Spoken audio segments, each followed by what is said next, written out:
My wife disappeared for 5 days. No calls, no messages, no explanations. Then she walked through the door like nothing happened and said, "Be grateful I even came home."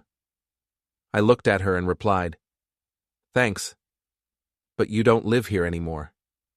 Then I handed her a yellow envelope. Her face drained the moment she opened it. Before we get into it, don't forget to like and subscribe, and hit hype to boost the episode. Comment where you're watching from. I always want to see who's tuning in. My name is Jason Miller. I'm 33 years old. People always described me as the quiet type, reliable, loyal, the kind of guy who remembers anniversaries, who brings coffee to bed on Sunday mornings, who fixes things without being asked, the kind of man who believes in marriage vows. My wife Alyssa was 29, beautiful, unpredictable, impulsive. She used to be spontaneous in charming ways, but over the past year, she'd become increasingly distant, increasingly cold. It started on a Thursday evening in late October. The air had that crisp autumn bite, and I was finishing up work emails at the kitchen table when Alyssa breezed through the room, her overnight bag already packed. "I'm heading out," she announced, not quite meeting my eyes. I looked up from my laptop. "The girls' weekend? Right, that's this week." "Yeah, just 4 days. Marissa booked this cabin upstate. Should be fun." She was checking her phone as she spoke, fingers scrolling rapidly. "Drive safe, okay? Text me when you get there." "Sure." She leaned down, gave me a perfunctory kiss on the forehead, the kind you'd give a relative you barely know, and headed for the door. "Hey, Liz?" She paused, hand on the doorknob. "I love you." A beat of silence. Then, "Yeah, you too." The door clicked shut. I stared at it for a long moment, that familiar hollow feeling spreading through my chest. When had "I love you" become something she couldn't quite say back? I shook it off. She was just stressed. Work had been demanding. We'd talk when she got back. We always figured things out. Day 1. Friday morning. I sent a text. "Hope you got there safe. Love you." No response. By evening, still nothing. I called. It rang twice, then went to voicemail. "Hey, it's me. Just wanted to make sure you made it okay. Call me back when you can." I tried not to worry. Maybe the cabin had bad reception. Maybe they were already deep into wine and gossip and she'd forgotten to check her phone. It happened. Day 2. Saturday. I woke up and immediately checked my phone. Nothing. I called again. This time, it went straight to voicemail. Phone off. Now the worry started to creep in, cold tendrils wrapping around my thoughts. I texted Marissa, Alyssa's best friend. "Hey, is Alyssa with you?" She's not answering her phone. 3 hours later, Marissa responded, "What? I'm at my sister's baby shower all weekend. I thought Alyssa was with you." My blood ran cold. I immediately called back. "Marissa, what do you mean? She said you guys booked a cabin upstate." "Jason, I don't know what you're talking about. We haven't had a girls' trip planned in months. I've been planning this shower for weeks. Alyssa knew about it." My hands started shaking. "So she's not with you?" "No. Jason, where is she?" "I don't know." My voice came out strangled. "I don't know." I spent the rest of Saturday calling everyone I could think of. Her sister, Emily. "No, I haven't heard from her since Tuesday. Is everything okay?" Her co-worker, Diane. "She didn't mention any trip to me. Have you tried her mom?" Her mother, Patricia. "Jason, what do you mean you don't know where she is? What did you do?" That last one stung. What did you do? As if I was somehow responsible for her vanishing. "I didn't do anything, Patricia. She said she was going on a trip with friends, but she's not with them, and her phone is off." "Well, she wouldn't just disappear. You must have done something. You must have had a fight." "We didn't fight. We barely—" I stopped myself. "We barely talk anymore," I'd been about to say, but admitting that felt like admitting failure. "I'm sure she just needs some space," Patricia said coolly. "You can be very suffocating, Jason." I hung up before I said something I'd regret. Day 3. Sunday. I didn't sleep. I sat on the couch, phone in hand, refreshing Alyssa's social media every few minutes. Nothing. No posts, no stories, no activity. Her last Instagram post was from Wednesday, a photo of her coffee with the caption, "Midweek mood." I checked her location sharing. Disabled. When had she turned that off? By noon, I was pacing. By evening, I was frantic. I called Marissa again. "Did you try checking with—" "I've called everyone, Marissa. Nobody's seen her. Nobody's heard from her. Her phone's been off for 2 days. Jason, this isn't like her. Isn't it?" The words came out bitter. You know how she's been lately. Distant, secretive, always on her phone but never saying who she's texting. Marissa was quiet for a moment. "You think she's with someone?" "I don't know what to think. I just want to know she's safe." "Have you called the police?" "And tell them what? That my wife went on a trip and isn't answering her phone? They'll laugh at me. Adults are allowed to go places." "Jason, it's been 3 days. I know how long it's been." I caught myself, took a breath. "I'm sorry, I'm scared, Marissa." "I know. Look, wait until tomorrow. If you still haven't heard anything, call the police. File a missing person report. Something." Day 4. Monday. I called into work. I couldn't focus, couldn't function. I tried Alyssa's phone again. Still off. I sat at the kitchen table, the same table where she'd kissed me goodbye 5 days ago, and stared at the chair where she usually sat. Her coffee mug was still in the sink, lipstick stain on the rim. I hadn't had the heart to wash it. At 10 a.m., I drove to the police station. The officer at the front desk looked bored. "Can I help you?" "I need to file a missing person report. My wife has been gone for 4 days. No contact, phone's off, nobody knows where she is." The officer's expression barely changed.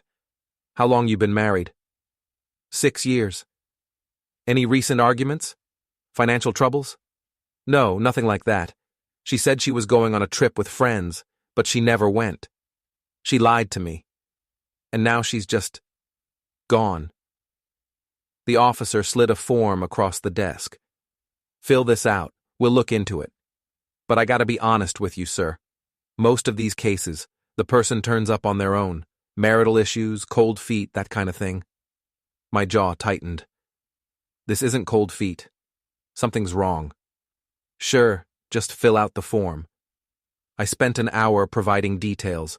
Physical description, last known location, what she was wearing, her phone number, her vehicle information. The officer took notes with the enthusiasm of someone doing their taxes. "We'll make some calls, check hospitals and such, but like I said, she'll probably turn up." I left feeling worse than when I'd arrived. That evening, Alyssa's mother called me. "The police contacted me. Jason, how dare you involve them in your marital problems?" "Patricia, she's been missing for 4 days." "She's not missing. She's probably just taking some time away from you. And frankly, I don't blame her. You've always been too needy, too clingy. She needs space to breathe." "Space to breathe? She disappeared. She lied about where she was going. Maybe she lied because she knew you'd react like this. You're probably driving her away with your paranoia and your—" I hung up. My hands were shaking with rage and hurt and fear, all tangled together. Day 5. Tuesday. I hadn't slept in 48 hours. I looked like hell, unshaven, hollow-eyed, wearing the same clothes as yesterday. I sat in the living room, curtains drawn, phone clutched in my hand. Every nightmare scenario had played through my mind. Car accident, abduction, worse. My imagination was a cruel thing. The house felt wrong without her in it. Too quiet, too empty. Even when we'd been distant, her presence had filled the space somehow. Now it was just me and the echoes. My phone rang. Unknown number. "Hello?"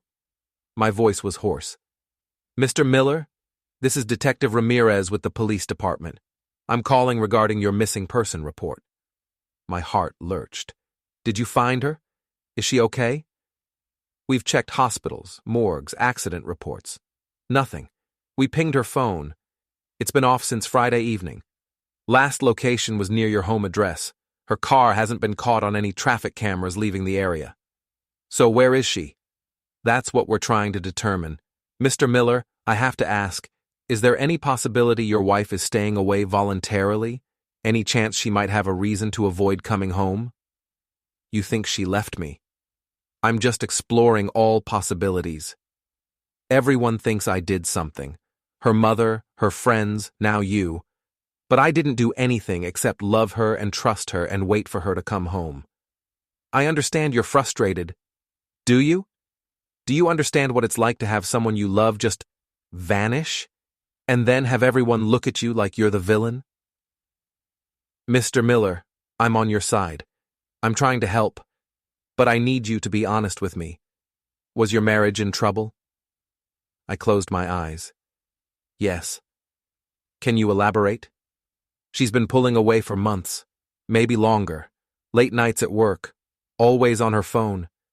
When I'd ask what was wrong, she'd say nothing. When I'd try to plan dates, she was too tired. We used to talk for hours. Now we barely have conversations. But I thought we could fix it. I thought if I just gave her time, if I just loved her enough. Mr. Miller, I'm going to be straight with you. In my experience, when a spouse disappears like this, voluntarily with their phone off, avoiding contact, they usually turn up with an explanation you're not going to want to hear. My throat tightened. You think she's with someone else? I think you should prepare yourself for multiple possibilities. We'll keep looking. But in the meantime, you might want to consider protecting yourself legally and financially. What do you mean? Talk to a lawyer. Check your bank accounts, just in case. After the call ended, I sat in the silence. Then, slowly, I went to my laptop. I checked our joint bank account. My stomach dropped. 3 withdrawals I didn't recognize, 2 from ATMs across town, 1 Venmo payment to someone named Rick. Who the hell was Rick? I checked her credit card statement. Charges at restaurants I'd never been to. A hotel. Uber rides to addresses I didn't recognize. And then I saw it. A charge from Friday evening, the night she supposedly left for her cabin trip. The Grandview Hotel, $347.89. Not a cabin upstate. A hotel. Downtown, less than 10 miles from our house. I stared at the screen, something inside me cracking and reforming into something harder, colder. She hadn't disappeared. She'd just stopped pretending. I picked up my phone and made a call. Marcus, it's Jason Miller. Remember you said if I ever needed anything? Yeah, I need a private investigator. The best one you know. Tuesday evening, 6:47 p.m. I sat in the darkened living room, exactly where I'd been sitting for the past hour. For the past 5 days, really. Waiting, worrying, destroying myself with worst-case scenarios. But now I just felt numb. The locksmith had left 20 minutes ago. New locks, new keys. The papers from my lawyer sat in a folder on the coffee table. The private investigator's preliminary report, rushed but thorough, was in a yellow envelope. Everything was ready. I heard a car pull into the driveway. My jaw clenched, the sound of heels on the walkway, a pause at the door, the scratch of a key that no longer fit the lock, confused, jiggling of the handle, then knocking. Jason, did you deadbolt this? Jason! I stood slowly, walked to the door, and opened it. Alyssa stood there in the glow of the porch light, and she looked stunning. Her hair was freshly styled, beachy waves that probably cost $200. Professional makeup, new dress, tags still attached to the bag in her hand. She was holding shopping bags from Nordstrom and Sephora. She looked like she'd been at a spa, not missing. For a moment, we just stared at each other. "Oh my God, finally," she said, pushing past me into the house. "My key wasn't working. Did you change something with the lock?" I closed the door slowly, deliberately. I didn't answer. Alyssa set her bags down on the couch and turned to me with an exasperated smile. Why do you look like that? Did something happen? Where were you? She waved a hand dismissively. I told you, trip with the girls. Marissa said you weren't with her. Her smile flickered. What? Why were you calling Marissa? Because you disappeared for 5 days, Alyssa. No calls, no texts, phone off. Nobody knew where you were. She rolled her eyes. Actually rolled her eyes. Oh my God, Jason, you're so dramatic. I needed some space. My phone died and I didn't want to deal with charging it. I wanted a break from everything. A break from everything, including me. Including everything, she emphasized, as if that made it better. Work, responsibilities, checking in every 5 seconds. It was exhausting. I just needed to breathe. My voice was eerily calm. I filed a missing person report. Her eyes widened. You what? I called the police. I thought you were dead, Alyssa. I thought someone had taken you. I haven't slept in 3 days. Oh, for fuck's sake. She threw her hands up. See? This is exactly why I needed space. You're suffocating. You can't handle me having a life outside of you for 5 minutes without falling apart. 5 days, I corrected quietly. Not 5 minutes. 5 days. Whatever. The point is, you need to relax. Be grateful I even came home. Most women wouldn't put up with this level of neediness. The words hung in the air like poison. Be grateful I even came home. I felt something inside me lock into place. The last piece of doubt, the last shred of hope that maybe this was all a misunderstanding. Gone. I looked at her. Really looked at her. This stranger in my living room with my wife's face. Thanks, I said softly. But you don't live here anymore. Alyssa laughed. Actually laughed. Like I'd told a joke. What? I said you don't live here anymore. Her smile faded slowly. Jason, what are you talking about? I walked to the kitchen, opened the drawer where I'd placed the yellow envelope, and came back. I held it out to her. What's this? She asked, not taking it. Open it. Jason, I'm not playing games. I'm exhausted.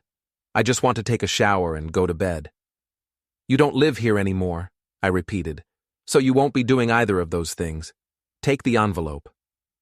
Something in my tone must have penetrated because her expression shifted. Confusion, then the first flicker of concern. She snatched the envelope from my hand and tore it open. I watched her face as she read, watched the color drain from her cheeks, watched her eyes widen, then dart back to the beginning like she'd misread something. What? What is this? It's a formal separation notice, I said calmly. Prepared by my attorney. It outlines the division of assets and establishes that you no longer have legal residency at this address. The locks have been changed. Your access card to the building has been deactivated. Her hands were shaking now. She flipped through the pages. Jason, this is insane. You can't just keep reading. She did. Then she got to the photographs. I had only glanced at them once, and that had been enough to sear them into my memory forever.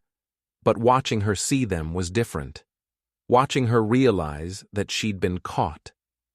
The first photo, Alyssa entering the Grandview Hotel, Friday evening, 7:23 p.m., time-stamped. The second photo, Alyssa at the hotel bar with a man, dark hair, expensive suit, his hand on her lower back. The third photo, Alyssa and the man entering a hotel room together, 8:15 p.m. The fourth photo, Saturday morning, Alyssa leaving the same hotel room, wearing the same dress from the night before. More photos, different locations, a restaurant, a wine bar, the man's apartment, Sunday, Monday, Tuesday afternoon, just hours ago actually. Alyssa at a salon, then shopping, spending money like she didn't have a care in the world. Bank statements, credit card charges, Venmo payments, text message screenshots recovered from phone records. Everything. You were spying on me? Her voice came out as a whisper, then grew louder. You hired someone to spy on me? I hired someone 3 months ago, I said quietly. The color that had drained from her face came rushing back in a furious red flush. 3 months? You've been having me followed for 3 months? I hired him 4 days after you told me you were working late, but your office building security showed you leaving at 5 p.m. That was the first time, but not the last. You son of a bitch! Her voice was shaking with rage. You violated my privacy. This is illegal. I could have you arrested. Actually, it's not illegal. I consulted with my attorney first. Surveillance in public spaces is perfectly legal. And we live in a one-party consent state for phone records, which means I had every right to access our shared account information. Our shared account that you had no right to. Our shared account that shows you spent $1,800 this week alone on hotels, dinners, and shopping while I sat here thinking you were dead. My voice cracked on the last word, the first real emotion breaking through my calm facade. Alyssa's mouth opened and closed. Then her expression shifted, going from shock to defensive. You don't understand. It's not what it looks like. It looks like you've been having an affair. It's not an affair. It's complicated. Enlighten me. Rick is just a friend. We met at a work conference and we've been talking and yes, we got dinner a few times, but it's not. You slept with him. She froze. That's not. Don't. My voice was cold. Don't lie to me anymore. I'm so tired of the lies, Alyssa. You slept with him. Multiple times.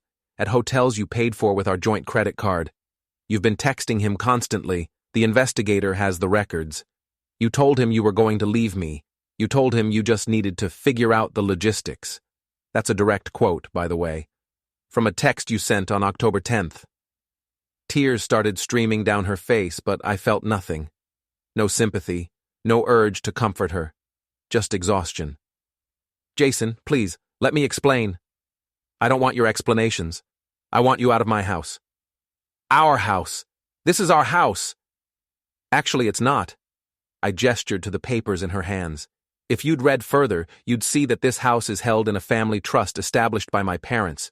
You never had legal ownership. I'm simply enforcing my right to determine who lives here. And that's not you. Not anymore. You can't do this! She was sobbing now, mascara running down her face. You can't just kick me out. We're married. For now. My attorney filed for divorce this morning. You'll be served officially within 72 hours, but consider this your notice. No. She shook her head frantically. No, Jason, wait. We can fix this.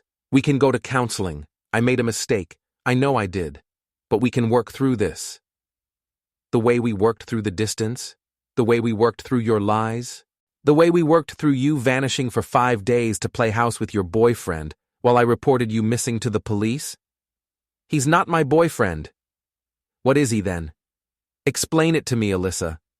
Make me understand how you end up in a hotel room with a man who isn't your husband, and it's somehow not what it looks like. She opened her mouth, but nothing came out. That's what I thought. She dropped to her knees, literally collapsed, papers scattering around her. Please, please, Jason, I love you. I fucked up. I know I fucked up, but I love you. We can fix this. Please don't throw away 6 years of marriage. You already threw it away, I said quietly. You threw it away every time you lied to me. Every time you made me feel crazy for noticing you pulling away. Every time you chose him over me. Every time you came home and pretended everything was fine while you were living a completely different life. I'm sorry. She was full-on wailing now. I'm so sorry. Please, please give me another chance. I gave you chances, so many chances. Every time I asked if you were okay and you said yes. Every time I suggested we spend time together and you said you were too tired. Every time I told you I loved you and you barely acknowledged it. Those were all chances to be honest with me, to tell me you were unhappy, to give us a chance to fix things before it got to this point. I didn't know how to tell you, so you cheated instead. Very mature. She reached for my hand, but I pulled away. Don't. Jason, please. Do you even feel bad about the affair, or are you just upset that you got caught? The question hung there. Alyssa stared up at me, tears streaming, and I saw the answer in her eyes before she spoke. Both, she whispered. Both, okay? I feel terrible about hurting you, but I don't regret Rick, I don't. He makes me feel alive in a way that you stopped making me feel years ago. There it was. The truth, finally. I nodded slowly. Thank you for being honest. Finally. I walked to the front closet and pulled out a suitcase. Her suitcase. The one she'd supposedly packed for her girl's trip that never happened. You left this in your car trunk. I brought it in. I rolled it over to her. She stared at it like it was a snake. Everything you'll need for the next few days is in there. Toiletries, clothes, chargers. I packed it myself. Your other belongings will be boxed up and delivered to whatever address you provide to my attorney. You have 72 hours to arrange for pickup or storage. Where am I supposed to go? I don't know. Rick's place, a hotel, your mother's? That's not my problem anymore. You're really doing this. Her voice was hollow. You're really throwing me out. You threw yourself out the minute you walked into that hotel room with him. I'm just making it official. A knock at the door made us both turn. I walked over and opened it. 2 police officers stood on the porch. Evening. We got a call about a potential domestic disturbance. Everything okay here? Yes, officer. Thank you for coming. My wife was just leaving. Alyssa's head snapped up. You called the police on me? I called them to ensure a peaceful removal from the property, which is my legal right. I turned to the officers. I have a formal separation notice filed with my attorney. She no longer has legal residency here, but I wanted to make sure things stayed civil. The older officer nodded. Ma'am, do you have somewhere to go tonight? This is my home. Ma'am, if the property owner is asking you to leave and you have no legal claim to residency, you need to vacate the premises. We can give you a few minutes to collect necessary items, but then you'll need to go. This is insane! Jason, tell them! I said nothing. Just stood there, arms crossed, face unreadable. Alyssa looked between me and the officers, reality finally crashing down on her. I can't believe this. I can't believe you're doing this to me. I didn't do this to you, I said quietly. You did this to yourself. Alyssa stood in the middle of the living room she'd helped decorate, where we'd hosted dinner parties and watched movies and built a life together. And something inside her splintered. You bastard, she hissed. You self-righteous, controlling bastard. Ma'am, one of the officers started, but she whirled on him. Don't ma'am me. This is my husband. We're having a private conversation. It stopped being private when you made a scene, I said. And it stopped being a marriage when you slept with someone else. One mistake. I made one mistake and you're going to destroy everything over it? One mistake.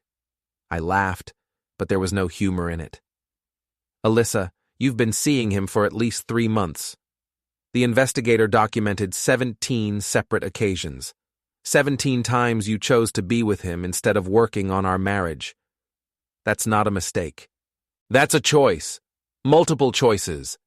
She grabbed one of the photographs from the scattered papers and waved it at me. You had someone follow me like I'm a criminal. Do you know how fucked up that is? Do you know how fucked up it is to lie to your husband for months? To steal from joint accounts to fund your affair? To disappear for 5 days and let him think you might be dead? I needed space. Then you should have asked for a separation. My composure finally cracked, my voice rising. You should have been an adult and said, Jason, I'm unhappy, I want out. Instead, you played both sides. You wanted the security of a marriage and the excitement of an affair. You wanted me to keep being the stable, reliable husband while you got your thrills with him. You wanted your cake and to eat it too. That's not, isn't it? Explain to me what your endgame was here, Alyssa. Were you ever going to tell me? Or were you just going to keep living this double life until... What? Until I caught you in bed with him? Until you got pregnant and had to guess whose kid it was? Her face went pale. I was on birth control. Were you? Because according to our insurance, you stopped filling your prescription 3 months ago. The room went dead silent. I forgot to refill it. You forgot. My voice was flat. You forgot to refill your birth control right around the time you started sleeping with your boyfriend. What a coincidence. It wasn't like that. Then what was it like? Enlighten me. Because from where I'm standing, it looks like you were either trying to trap him with a baby or you genuinely didn't care whose child you ended up carrying. Either way, it's one more betrayal in a very long list. Alyssa's legs seemed to give out. She sank onto the couch, her head in her hands. I didn't think about it like that.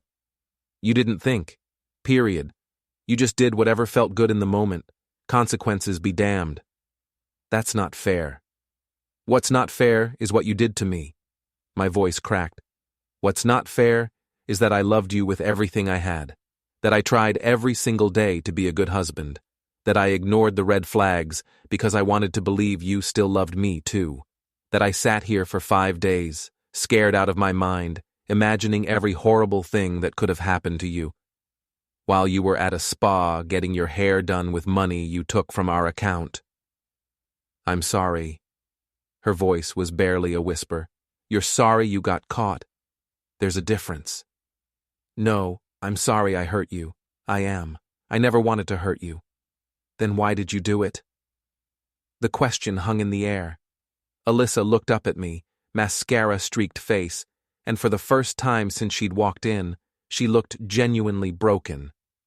Because I felt invisible, she said quietly. You were so stable, so reliable, so predictable. Every day was the same. Work, dinner, TV, bed. Work, dinner, TV, bed. I felt like I was suffocating. Like I was disappearing into this routine and nobody noticed. So you thought having an affair would make you visible. Rick noticed me. He looked at me like I was exciting, like I was worth pursuing, like I was more than just someone's wife. You are someone's wife, or you were. I know, and I'm sorry. But Jason, be honest. When was the last time you really looked at me? Not just glanced at me, but really saw me. I was quiet for a long moment. Last Tuesday. What? Last Tuesday you were sitting on the couch reading. The light from the window hit your hair and you looked beautiful. I almost said something, but you were so absorbed in your book that I didn't want to interrupt. So I just looked at you and thought about how lucky I was. Alyssa's face crumpled. Don't do that. Don't tell you the truth? Don't make me feel worse than I already do. Worse? My voice was incredulous. Alyssa, I don't think you understand the situation you're in. You don't get to feel bad for yourself right now. You don't get to be the victim. I'm not trying to be the victim. Aren't you? You're sitting there telling me you felt invisible, like that justifies what you did. It doesn't. If you were unhappy, you should have talked to me. You should have gone to counseling. You should have asked for a divorce. Those were all options. Instead, you chose betrayal. People make mistakes. This wasn't a mistake. A mistake is forgetting an anniversary or saying the wrong thing in an argument. This was calculated. You created a whole separate life. You lied to me every single day. You looked me in the eye and told me you loved me while you were texting him. That's not a mistake. That's a pattern of deliberate deception. I do love you. No, you don't. My voice was sad. You love what I provide. Stability, security, a nice house and a joint bank account. But you don't love me. If you loved me, you couldn't have done this. That's not true. Then prove it. Tell me you'll cut all contact with Rick right now. Tell me you'll block his number, delete his messages, never see him again. Tell me you choose me. Alyssa opened her mouth, closed it, opened it again. No words came out. That's what I thought, I said softly. You can't even promise me that, because part of you is still hoping you can have both of us. Part of you is already thinking about how to keep seeing him while making me think you're committed to working on us. I'm not. Don't lie anymore, please. You've lied enough. The officers, who had been standing quietly by the door, shifted uncomfortably. The older one cleared his throat. Ma'am, you need to gather your things and go. We've given you plenty of time. Alyssa looked at me one more time, desperation in her eyes. If I leave now, is that it? Is there no coming back from this? There was no coming back from this the moment you slept with him, I said. I'm just the only one who's willing to admit it. She stood slowly, picked up her purse with shaking hands. What about the rest of my stuff? I'll have it packed and ready for pickup within the week. Coordinate with my attorney. My attorney? She laughed bitterly. We're really doing this through lawyers now. Would you prefer to handle it directly? Because that ship has sailed, Alyssa. She walked to the door, the officers stepping aside for her. She paused at the threshold and turned back one more time. I really am sorry, Jason, for whatever that's worth. It's worth exactly as much as your wedding vows were, which is to say nothing at all. She flinched like I'd slapped her. Ma'am, let's go, the younger officer said gently, guiding her out onto the porch. I followed, standing in the doorway as Alyssa retrieved her suitcase from where I'd left it. She struggled with it for a moment, the wheels catching on the porch steps. Neither I nor the officers moved to help. Finally, she got it down to the driveway. She stood next to her car, looking back at the house one last time. Where am I supposed to go? She asked again, voice small and lost. That stopped being my problem the moment you disappeared with him, I said. You made your choices. Now you get to live with them. Jason. Goodbye, Alyssa. I closed the door. The sound of it clicking shut was final, definitive. The officers stayed outside for a few minutes. I could hear their voices murmuring to her, making sure she actually left. Then car doors, an engine starting, wheels on gravel, silence. I stood with my back against the door, eyes closed, breathing hard. My hands were shaking. The adrenaline that had kept me upright for the past hour was draining away, leaving me hollow. I slid down to the floor, back against the door, and sat there in the entryway. It was done. She was gone. After 6 years of marriage, 5 days of hell, and 10 minutes of confrontation, my wife was gone. I waited for the tears to come, for the breakdown I'd been fighting off for days, for the crushing weight of grief to flatten me, but it didn't come. Instead, what I felt was light. Lighter than I'd felt in months, maybe years. Like something that had been pressing down on my chest had finally been lifted. I pulled out my phone and opened my recent calls, found Marcus's number. Hey, it's Jason. Yeah, it's done. She's gone. No, it went exactly how we planned. Yeah, the investigator's report was perfect. She didn't have a leg to stand on. I know. Listen, thank you. For everything. For believing me when I said something was wrong. For connecting me with Anthony. Yeah, I'll call him tomorrow to discuss next steps. Thanks, man. I really appreciate it. I hung up and sat in the quiet house. Then I got up, walked to the kitchen, and opened all the windows. Fresh air poured in, carrying the scent of autumn leaves and rain. I looked at the coffee mug in the sink, Alyssa's mug with the lipstick stain. I picked it up and dropped it in the trash. Then I made myself a cup of coffee, sat at the kitchen table, and opened my laptop. There were emails to send, my parents to call, logistics to handle. But first, I opened a new browser tab and searched for therapists in my area. Because even though I felt lighter, I knew there was healing ahead. Processing to do, work to be done. But I could do it. I would do it. My phone buzzed, a text from an unknown number. This isn't over. We need to talk. Alyssa. I blocked the number and set my phone down. It was over. Whether she accepted it or not, it was over. I took a sip of coffee and allowed myself a small smile. For the first time in a very long time, the future didn't feel like something to dread. It felt like something to build,